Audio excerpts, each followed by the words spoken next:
हमारा टॉपिक है types of sentences. अब कुछ लोग समझेंगे, कुछ लोग कहेंगे, पूछेंगे कि इस टॉपिक को पढ़ाने की क्या जरूरत है, ये तो कोई भी अपने आप पढ़ सकता है। लेकिन ये इसलिए पढ़ाना जरूरी है क्योंकि ये आपके ग्रामर को सीखने की पहली सीढ़ी है। कल मैं आगे चलकर आपको पढ़ाऊंगी direct, indirect, active, passive, transformation, translation, और तब मैं आपसे कहूंगी कि ये रहे असर्टिव सेंटेंस के डायरेक्ट इनडायरेक्ट बनाने के नियम, ये रहे इंपरेटिव सेंटेंसेस के एक्टिव पैसिव बनाने के नियम, ये रहे एक्सक्लेमेटरी सेंटेंसेस को सिंपल सेंटेंस में बदलने के नियम। अब उसके लिए आपको ये तो पता होना चाहिए ना कि कौन से सेंटेंस असर्टिव की श्रेणी में आते हैं, कौन से इंपरेटिव और कौन से एक्सक्लेमेटरी। तो आज हम यही डिस्कस करेंगे। तो हमारे जो सेंटेंसेस हैं वो होते हैं 5 प्रकार के। पहला आता है असर्टिव, दूसरा इंट्रोगेटिव, तीसरा इंपरेटिव, चौथा एक्सक्लेमेटरी और पांचवा आता है ऑप्टेटिव सेंटेंसेस। छोटी क्लासेस में हम पढ़ते हैं affirmative, negative, interrogative, imperative, exclamatory, ठीक है। तो अब जो हमारे अफर्मेटिव नेगेटिव है वो क्या बन गए हैं? असर्टिव। असर्टिव जो है उसका मतलब क्या होता है? असर्टिव होता है सिंपल स्टेटमेंट, यानी कि आपको सीधे सीधे किसी को बात कह देनी चाहिए, या तो वो सकारात्मक, यानी कि जो हमारे स्टेटमेंट होते हैं या तो वो हमें पॉजिटिव सेंस देंगे या फिर नेगेटिव। जैसे कह दिया आई वेंट टू स्कूल, क्या कह दिया? आई वेंट टू स्कूल, मैं स्कूल गया। ये क्या हो गया? एक सिंपल स्टेटमेंट, मैंने अपनी बात को कह दिया। तो आपका स्टेटमेंट चाहे पॉजिटिव हो या नेगेटिव, यानी चाहे अफर्मेटिव में हो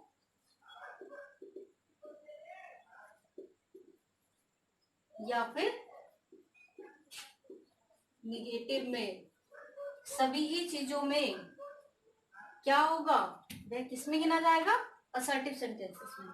यानी कि जब भी हम बात करेंगे असर्टिव सेंटेंसेस की, तो असर्टिव सेंटेंसेस के सारे रूल अफर्मेटिव और नेगेटिव दोनों सेंटेंसेस में फॉलो होंगे। दूसरा आता है हमारा इंटरोगेटिव सेंटेंस। इंटरोगेटिव से मतलब है किसी को इंटेरोगेट करना। इंटेरोगेट का मतलब जैसे पुलिस इंटेरोगेट करती है, यानी इसका क्या मतलब है? क्वेश्चनिंग करती है। इसका मतलब क्या हुआ? क्वेश्चनिंग करना। तो इसकी पहचान होती है, इसके लास्ट में आता है क्वेश्चन मार्क। ये वाक्य भी 2 प्रकार के होते हैं। पहला हेल्पिंग वर्ब से स्टार्ट और दूसरे होते हैं क्वेश्चन वर्ब से स्टार्ट। जो हेल्पिंग वर्ब से स्टार्ट है उनका मतलब क्या है? उनका हम सीधे सीधे उत्तर हाँ या ना में दे सकते हैं। जैसे do you have coffee? Yes I have, ठीक है। या do you have lunch? No I do not have. Okay, तो ये क्या हो गए? जब हमें किसी भी चीज का उत्तर सिर्फ हाँ या ना में दे सकते हैं तो वो कौन से सेंटेंसेस होंगे? हेल्पिंग वर्ब से शुरू होने वाले। और इनकी पहचान क्या होती है? इनकी शुरुआत हेल्पिंग वर्ब से होती है। हेल्पिंग वर्ब को हम किससे पहले रख देते हैं? सब्जेक्ट से पहले। दूसरा आता है क्वेश्चन वर्ड। क्वेश्चन वर्ड में क्या होता है? हमें हमेशा रीजन देना होता है। व्हाट, जैसे व्हाट आर यू डूइंग, तुम क्या कर रहे हो, तो तुम्हें बताना होगा कि तुम क्या काम कर रहे हो। जैसे कि आपने कहा आई एम रीडिंग, मैं पढ़ रहा हूँ, आई एम स्लीपिंग, मैं सो रहा हूँ। ओके, तो ये क्या हो गए?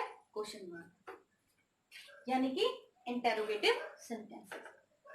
इंपरेटिव, इंपरेटिव सेंटेंसेस क्या होते हैं? देखिए बहुत सिंपल सा है पहचानना। कैसे? पहले तो समझ लीजिए ये होते क्या है। इसमें या तो आपको रिक्वेस्ट की जाएगी, या आपको एडवाइस दी जाएगी, या ऑर्डर दिया जाएगा। लेकिन पेपर में हम कैसे पहचानेंगे कि भाई हमें एडवाइस दी गई है, रिक्वेस्ट की गई है, ऑर्डर दिया गया है? तो इसे समझने का बहुत आसान तरीका है। देखिए अगर आपका वाक्य मेन वर्ब से शुरू है, इसमें जो आपका सब्जेक्ट होता है वो हाइड रहता है, उसे यू माना गया है, और यू हमेशा छुपा रहता है, उसे नेग्लेक्ट किया गया है, ठीक है। तो या तो हमारा वाक्य जो शुरू होगा मेन वर्ब से शुरू होगा, जैसे कि ओपन द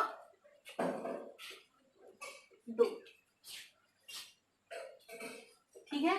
दूसरा प्लीज या काइंडली से, यानी कि आपको क्या जरूरत होगी? प्लीज या काइंडली। आपने कहा, हम लिखते हैं ना प्लीज हेल्प मी, और प्लीज मेरी हेल्प कर दो, ये काम कर दो, इसका मतलब उसे क्या करना है? रिक्वेस्ट।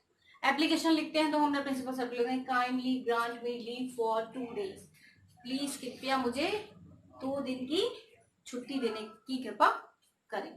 ओके, तो ये भी किसके सेंस में आता है? रिक्वेस्ट। ऑलवेज या नेवर, आपसे किसी ने कहा ऑलवेज स्पीक द ट्रुथ, सदा सत्य बोलिए, तो ये क्या होगी आपके लिए एक सलाह, आप माने या ना माने। नेवर टेल अ लाई, कभी झूठ मत बोलिए, इसका मतलब ये क्या हो गई, सलाह, आप माने या ना माने।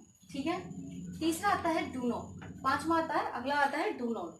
आपका वाक्य डू नॉट से, जैसे do not make a noise, शैतानी मत करो, तो ये क्या हो गई, इंपरेटिव की पहचान। अगर यानी वाक्य की शुरुआत में, वाक्य का प्रारंभ इन 5 चीजों से हो रहा है, इन चीजों से हो रहा है, इन शब्दों से हो रहा है, तो इसका मतलब क्या हुआ, ये कैसे वाक्य होंगे, इंपरेटिव।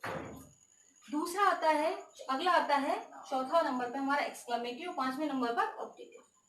इन दोनों की एक कॉमन पहचान है कि इन दोनों के ही लास्ट में होता है एक्सक्लेमेशन साइन। फिर हम इन दोनों में अंतर कैसे करेंगे, तो हम सबसे पहले बात करते हैं एक्सक्लेमेटरी सेंटेंसेस की। तो एक्सक्लेमेटरी सेंटेंसेस में क्या होता है, एक्सक्लेमेटरी सेंटेंसेस का मतलब है एक्सक्लेमेशन, यानी कि हमारी फीलिंग में होने वाला सडन चेंज, एकदम हमारी जो फीलिंग बदलती है। जैसे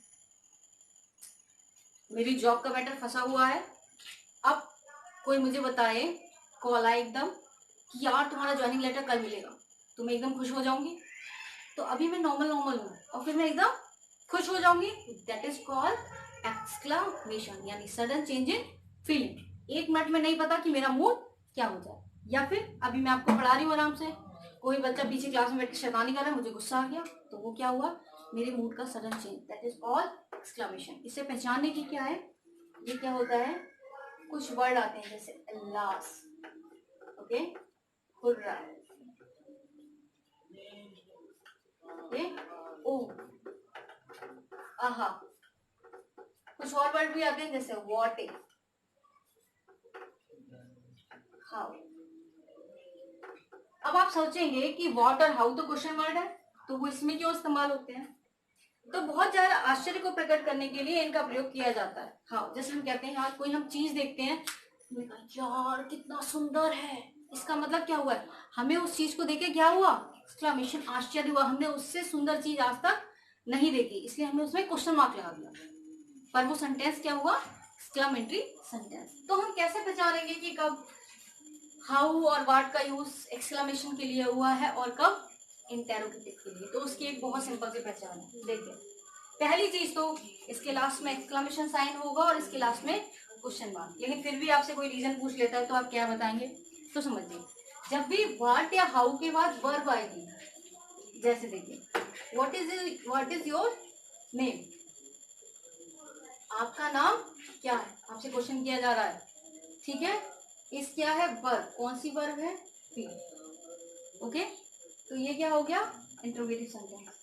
और अगर आपसे कहा जाए what a beautiful house, what a beautiful house, ये घर कितना सुंदर है, इसका मतलब ये क्या हुआ, एक्सक्लेमेशन। आप भी इस घर की सुंदरता को देख के किसमें पड़े, आश्चर्य में। तो पहचान क्या है कि अगर व्हाट क्वेश्चन वर्ड की तरह यूज होगा तो उसके बाद आएगी वर्ब, और अगर एक्सक्लेमेटरी वर्ड की तरह यूज होगा, एक्सक्लेमेटरी वर्ड की तरह, तो उसके बाद आएगा एडजेक्टिव, क्या आएगा, एडजेक्टिव, ओके।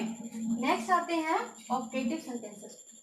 ऑपरेटिव सेंटेंसेस बहुत सिंपल है, जैसे आपको किसी को विश करना है या किसी को कर्ज करनी है, किसी को दुआ देनी है, बददुआ देनी है, ठीक है, सिंपल सी चीज है, वो क्या होंगे, ऑपरेटिव सेंटेंसेस। जैसे हमने कहा किसी से हैप्पी बर्थडे टू यू, हमने उसे विश किया, हैप्पी न्यू ईयर हमने उसे विश किया, गुड नाइट, गुड इवनिंग हमने उसे विश किया, तो ये सब क्या है, ऑपरेटिव सेंटेंसेस, ओके।